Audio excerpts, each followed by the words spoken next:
I'm Albert with Hillside Tire in West Jordan. We're going to talk about brake systems today. Basically, this is what your brakes look like with the tire and wheel off.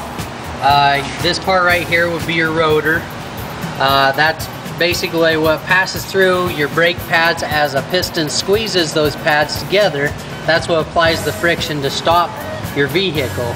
Now, different cars have different size rotors, different thicknesses, different size calipers, different pads, and different systems. Each car is a little bit different. The basic principles of it is still all the same. Fluid passes from a master cylinder down your line into your caliper and pushes the piston and your caliper together, which squeezes the pads against the rotor and applies friction to make them stop. Now, on this vehicle today, we're going to resurface the rotors. Some people also call them turning the rotors or machining the rotors. The reason why we're going to resurface the rotors on this one today is because when they press on their brake at high speeds, they get a little bit of a shimmy side to side in the steering wheel. The pads are good on this one, they're nice and flat, so it's okay to go ahead and machine the rotors on it, and then that'll give them a nice smooth ride and help them when they're braking and keep them nice and safe out there on the road. The rotors, as far as being able to feel the vibration, it doesn't take very much to get them warped. It could be as small as 1/100th of a 10,000th of an inch to feel it. Each vehicle is different, so you'll feel it more with some and less with others. The biggest thing is when that happens, you know, you can go into a shop and have them machine those and get rid of that.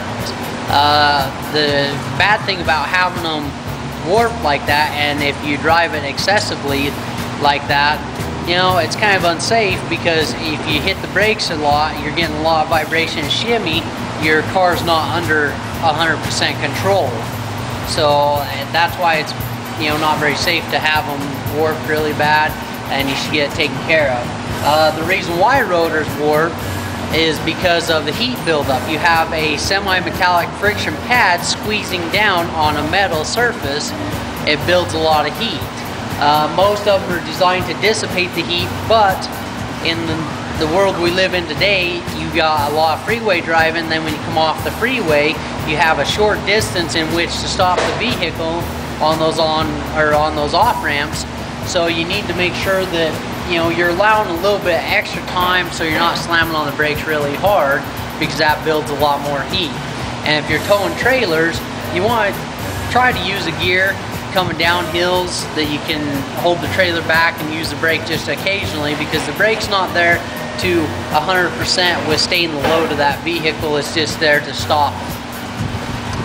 Some brake systems, you know, it depends on how hot you can get them. They can get anywhere upwards of 400 to 800 degrees, depending on, you know, how hot you get them and how much you use them. The biggest thing is when they get really, really hot, they'll start to discolor, or you'll get some hot spots in them. And if you get some really bad hot spots or really bad discoloring, at that point you're not really able to machine the rotors. They actually have to be replaced.